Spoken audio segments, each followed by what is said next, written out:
There are winter nights in Denver when the snow falls so thick you can barely see the road home, but no amount of cold outside could ever compare to the freezing loneliness I felt inside the place. I called home all those years. My name is Morgan, and after today's story, you'll understand how some wounds, those not on the skin but etched deep within the soul, can change the course of a life forever. That night, in a dimly lit hospital room, the steady beep of machines filled the silence. I lay there, unable to move, only my ears listening, as the people I called parents passed judgment over my fate. They said I wasn't really their daughter. They told the doctors, we have no responsibility for her. Every word sliced through the loneliness that had followed me since childhood. Have you ever been abandoned at the razor's edge between life and death? I wanted to scream why, but my dry lips could not make a sound. Then, just 1 week later, after I pulled away from the brink of death, those same people came back, not for me, but for the inheritance my grandmother had left in my name. On that fateful day, I left a letter on my grandmother's kitchen table, a letter powerful enough to shatter every lie they had spent decades hiding. What would you do if, after all your effort to be seen and loved, the only thing you got in return was cold rejection? If you've ever felt abandoned, aching for a hug or a word of love that never came, let my story reach you, because the truth is this: everyone needs a family, but sometimes you have to redefine what family means. Fight to claim the worth you deserve. Before we begin, let us know in the comments where you're watching from. Enjoy the video. If you're brave enough, stay with me till the end. This is more than a story of survival. It's a journey to find a place called home, where the ice melts through the courage of someone once forsaken. And I will show you that family isn't always about blood. Sometimes it's about those who choose to stay. From the outside, our house on Willow Lane looked like something out of an American postcard: fresh white paint, red shutters, lawn as neat as a soldier's uniform. On birthdays, neighbors would see balloons drifting from our mailbox, catch the laughter spilling from backyard barbecues, and say, what a perfect family. But let me pull the curtains aside for you. Sometimes, the brightest facades hide the deepest cracks. I was 5 the first time I realized my place in the family was different. It was James, my older brother, who shattered the glass vase in the living room. As I swept up the shards, eager to fix the mess before Mom arrived, she stormed in, her voice sharp. What happened here? Before I could answer, James piped up, it was Morgan. Mom didn't scold, didn't even pause, she just told me, good girl for cleaning up. Later that night, through the thin walls, I heard her on the phone. Morgan's always so eager to please. James has real spirit. It became a pattern. James would misbehave, break a rule, talk back, and my parents would laugh it off, calling him spirited. I did everything right, desperate for praise, coloring within the lines, finishing my P's, perfect report cards. But at family dinners, the conversation always circled back to James's potential, his big dreams. I still remember the sting of being overlooked on my birthday as Mom fussed over the cupcake James had decorated, ignoring the homemade cards I'd worked on for days. That as I got older, the loneliness sharpened. I started writing little notes to myself and slipping them under my pillow, just to have a secret nobody could take away, a place where I mattered. Sometimes, late at night, I'd sit staring at the mirror, searching for the difference everyone felt but no one said aloud. Why did I have thick brown hair, while the rest of them were golden? Why did I always feel like a guest at my own family's table? There were moments when I tried to break through. The Christmas Eve, I made hot cocoa for everyone, hoping it would bring us together, only to watch as James dumped his in the sink and Mom complimented his honest opinion. Or that time I quietly asked Dad if he was proud of me for my spelling bee win, and he replied, of course, but that comes easy for you, honey. It wasn't just at home, either. One year in school, our teacher, Mrs. Avery, noticed I hung back after class while the other kids ran to their waiting parents. She knelt down, looking into my eyes, and asked gently, Morgan, are you all right? I wanted to tell her everything, the ache of trying so hard and never being enough, the way laughter echoed in our halls but never quite surrounded me. But the words wouldn't come, and I just nodded, clutching my backpack a little tighter. My best friend back then was a neighbor girl, Molly, whose family was chaotic but warm. I envied the way her mom fussed over her scraped knees, the way her dad carried her to bed when she fell asleep on the couch. Molly used to sneak me homemade cookies out her kitchen window. My mom says everyone deserves dessert, She'd wink for 5 minutes, biting into that soft chocolate chip. I almost felt at home, but the ache always returned as I crossed the street, seeing my own house glowing golden and cold, always perfectly perfect on the outside. Sometimes, I lay awake, wondering what I'd need to do, who I'd need to become, to finally belong inside those walls. At school, I overachieved straight A's, awards, praise from every teacher. At home, those certificates ended up in a drawer, collecting dust. It's funny. Everyone grows up thinking family means safety, acceptance, unconditional love. But for me, it meant living inside a glass box, always performing, never really seen. That's the paradox. The more I tried to fit the shape of the perfect daughter, the more invisible I became.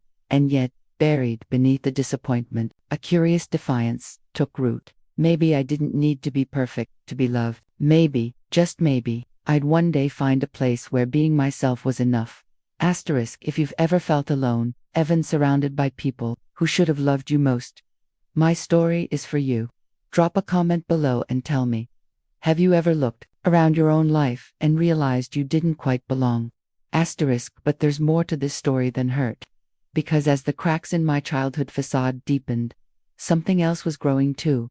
A longing for truth, for connection, for something real no matter how much it hurt. And it all started to unravel the night I heard my parents argue in the kitchen, a moment that would shatter every illusion and change everything. Stay with me as I peel back the next layer when secrets slip out in the dark, and the world I thought I knew falls apart.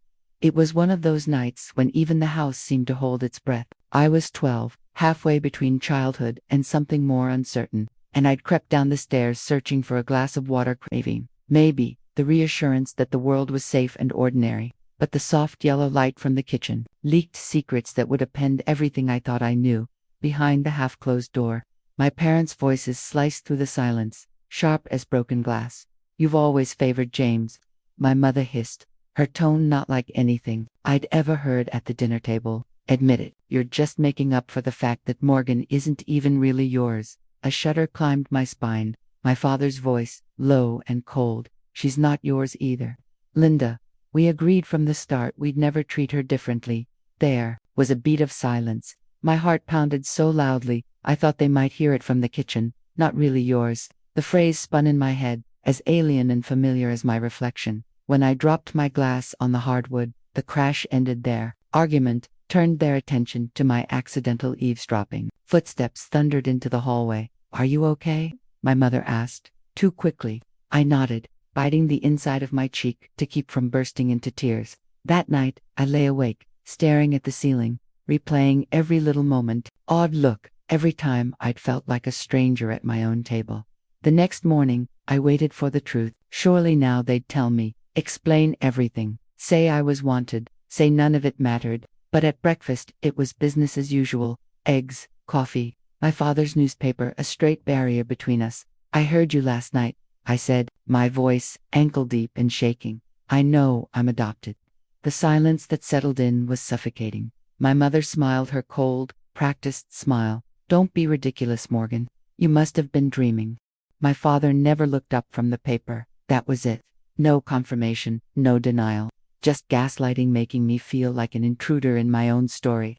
At 12, I learned that some truths in our house were meant to be buried under appearances, under perfect lawns, under forced smiles. I felt it, the grief of never truly belonging, the shock turning to numbness, the hurt slowly folding into anger. It changed something fundamental in me. I remember watching other families, Molly's, my friend from across the street, or even Mrs. Avery, my teacher, laughing with her daughter at the grocery store and wondering, what do they know about love that I don't? Was I always going to be on the outside, always trying to crack the unbreakable code of real family? The sense of betrayal ran bone deep. I began to pull away, my smiles more guarded. Every "I love you" from my parents sounded rehearsed, like a line read from a script. Even James' carefree, self-absorbed James noticed the distance growing between us. One night, he knocked softly on my bedroom door, sensing that something was off, but I couldn't find the words. "How do you tell your brother that you're not sure if you're even his sister?" That year, I filled entire journals with questions, pages and pages of why, and what if I'd been born somewhere else. I started searching for pictures, documents hidden in drawers, anything that might explain who I really was. But all I found were locked boxes and more questions. Mrs. Avery, perceptive as ever, asked if I wanted to talk after class one afternoon. Sensing my restless energy, I almost told her. I wanted so badly for someone grown up, anyone, to look me in the eye and say I was wanted, no matter how I'd come into this world. But the fear of being pitied, of being further othered, kept me silent. For months, it was like carrying a secret wound no one else could see. The divide between me and my family widened each time they denied my reality. Each time my mother's eyes slid past me. Each time my father retreated behind his work. And so, I made a promise. If I couldn't be enough to be loved, at least I'd excel. I'd armor myself with achievements, make myself invulnerable. If I couldn't belong, I'd matter. But the damage was done. That night in the kitchen marked the beginning of the end of my innocence, and the birth of a defiant, relentless truth seeker inside me. I couldn't unhear what I'd heard. I couldn't unfeel that void. If you've ever had everything you thought you knew pulled out from beneath your feet, if you've ever felt the ache of secrets festering in the dark, let me know in the comments. Has your truth ever been denied by those closest to you? But even as the ground shifted under mine, I wasn't totally alone. There were tiny sparks of hope, the warmth of Mrs. Avery's concern, James' hesitant knock, Molly's late-night phone calls. I clung to those lifelines, because, as you'll soon see, sometimes the worst betrayals are also the first steps to discovering who you truly are. And as the story moves forward, that search for belonging will bring me closer to the one person who truly saw me, the grandmother whose love would change everything. Stay with me, this is just the beginning of the truth. In the shadow of my family's indifference, my grandmother was a lighthouse. Nana's house in Boulder was nothing like the crisp perfection of the suburb I'd grown up in. It was cozy chaos, mismatched pillows, tottering stacks of mystery novels, the ever-present scent of something sweet baking in the oven.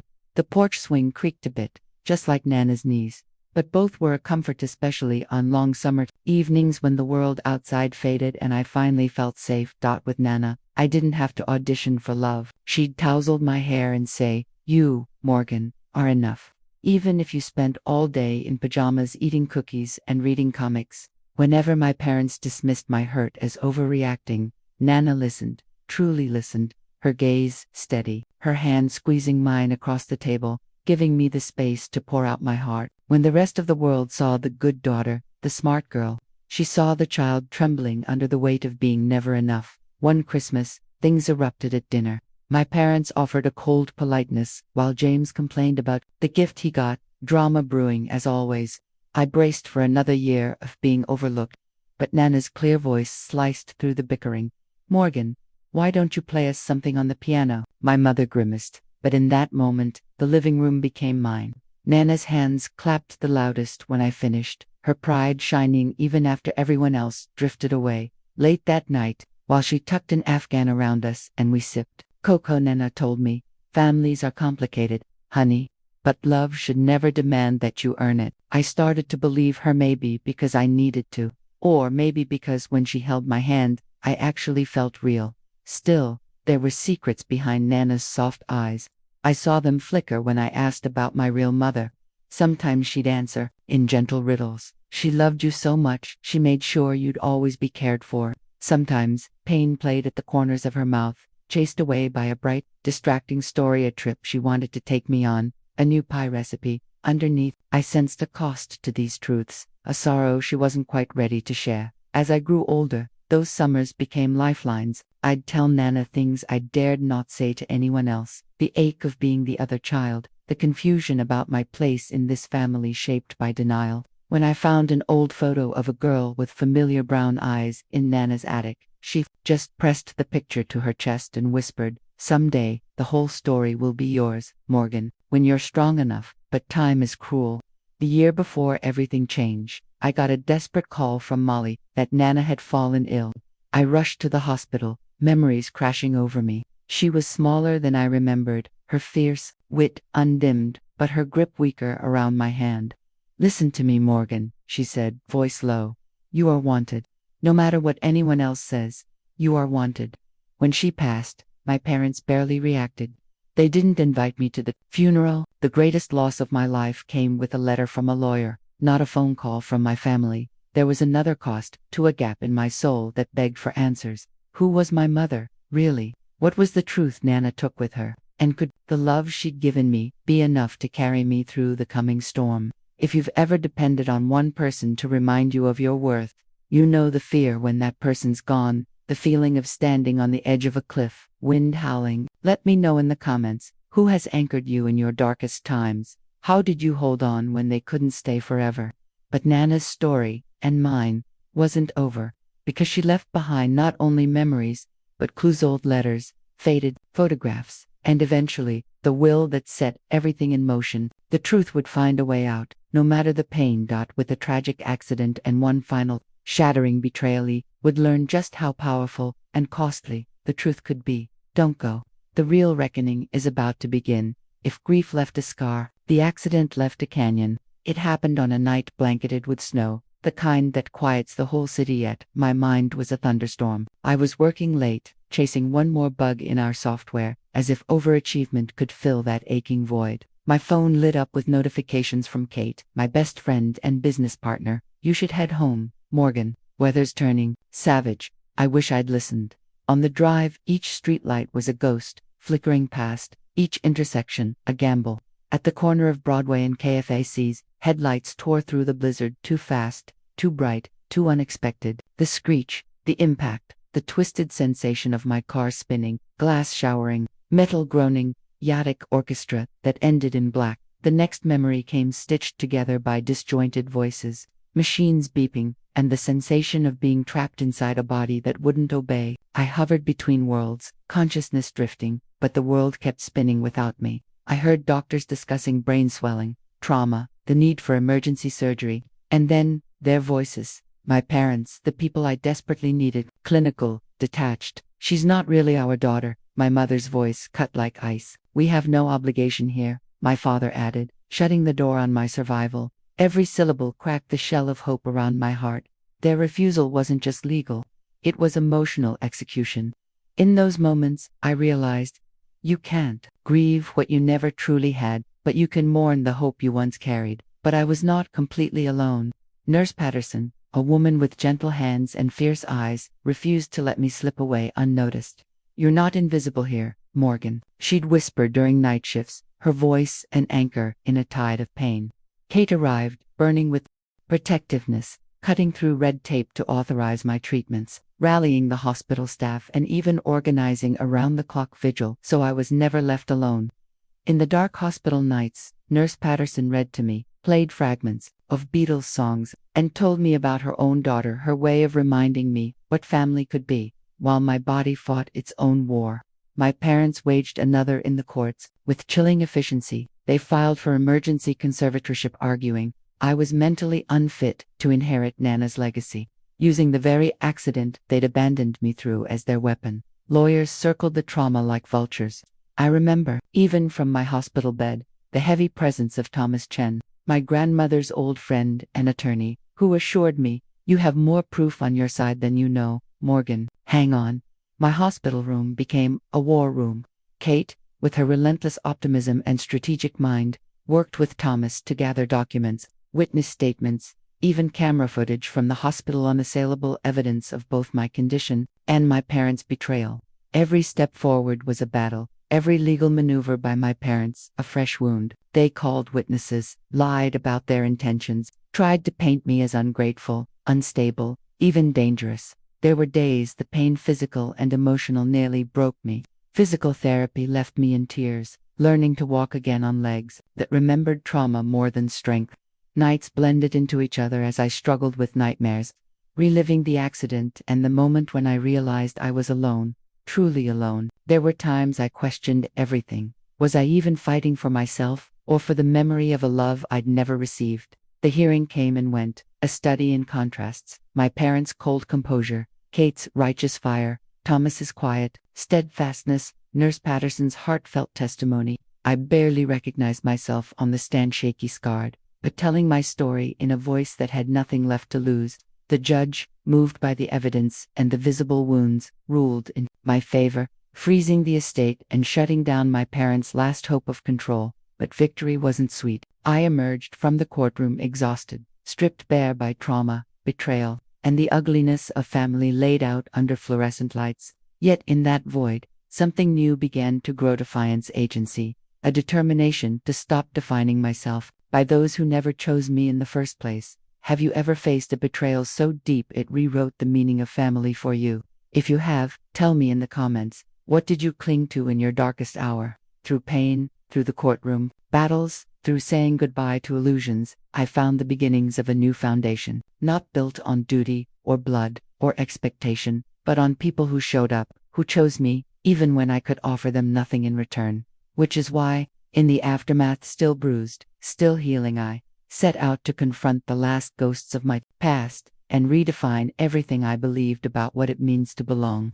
Because the story, as you'll see next, wasn't truly over, not until I stood face to face with my family, letter in hand, and let the truth finally set us all free. There comes a point after enough pain, after enough hollow apologies and slammed doors, when the person you used to be quietly dies, making space for someone unbreakable to take their place. For me, that point was the day I decided to stop running and instead invite the ghosts of my family into the light.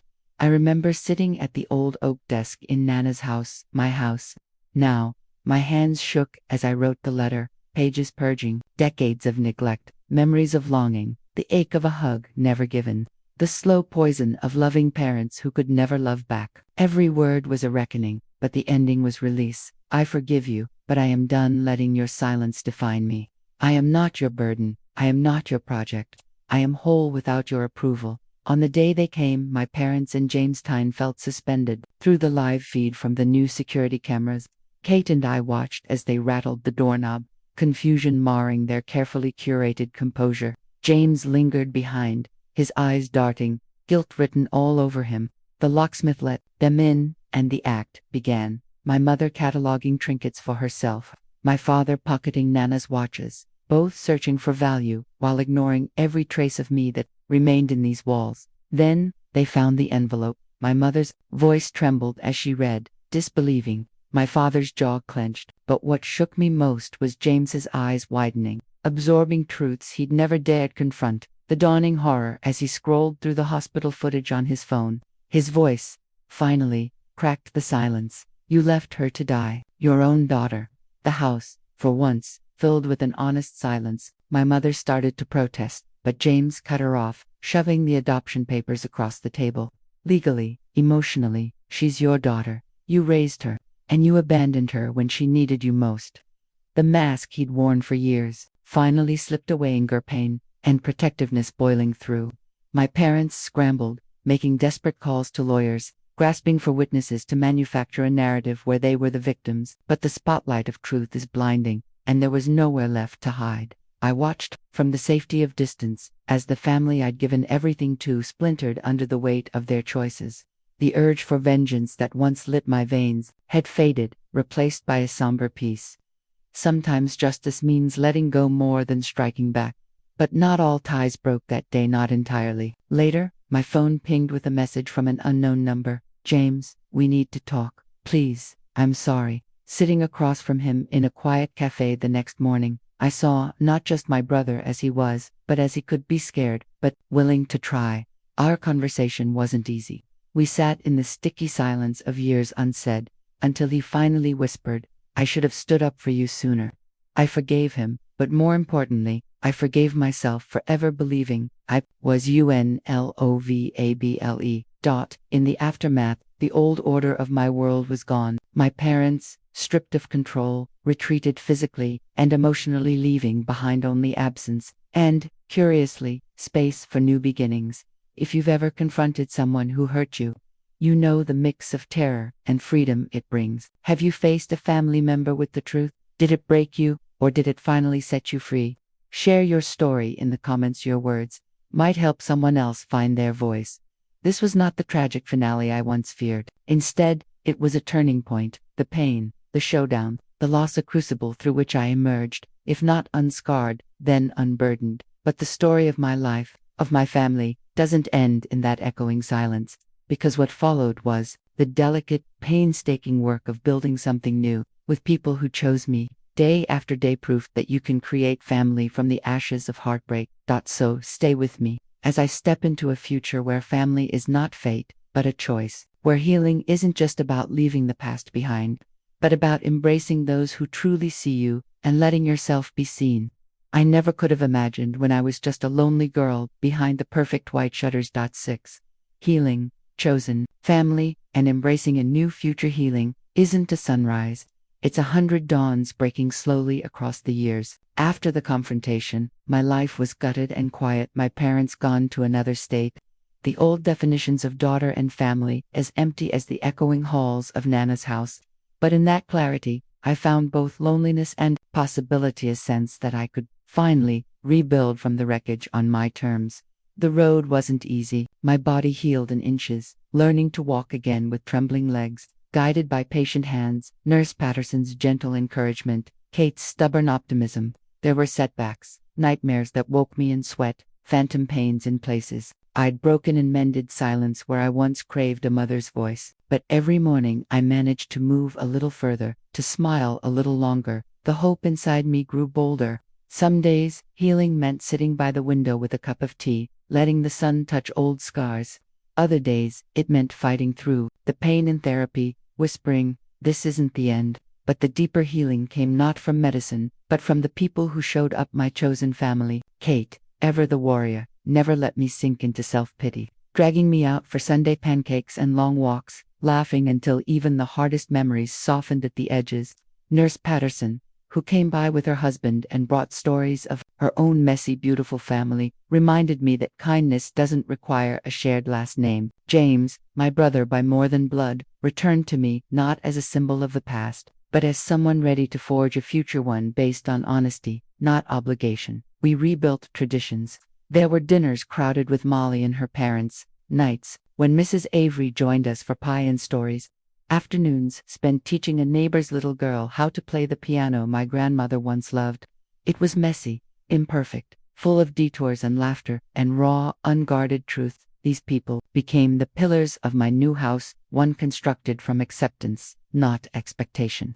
Inside me, the wounds became seams, proof of where I'd broken, but also where I'd been sewn together by care and grit and the choice to love. Even after everything, I learned to let go, not to erase the past, but to honor everything it taught me. The courage to speak even when my voice shakes, the wisdom to set boundaries, the certainty that worth is not something to be earned but recognized. I started sharing my story with others, with online communities of survivors, with young women at a local shelter, with anyone still waiting for the family they deserved. Each connection, no matter how small, was a thread woven into the tapestry of my new life. And at Nana's old dining room table now, my cornerstone, we gathered for a dinner, unlike any before. Kate toasted to resilience. James, with tearful eyes, whispered a halting apology and a promise to be present.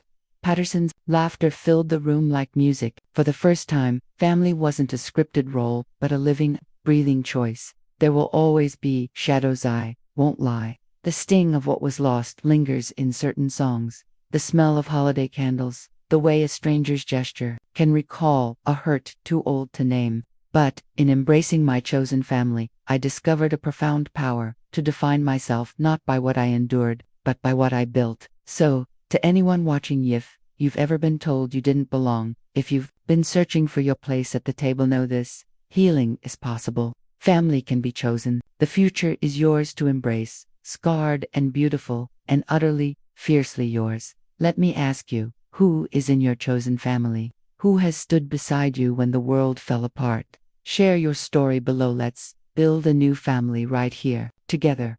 Because, from here forward, I know home is not where you're born. It's where you're truly, deeply seen. Thank you so much for taking the time to watch this video. It truly means a lot to have you here with me on this journey. If you found the story meaningful or inspiring, I'd be so grateful if you could like, share, and subscribe to the channel.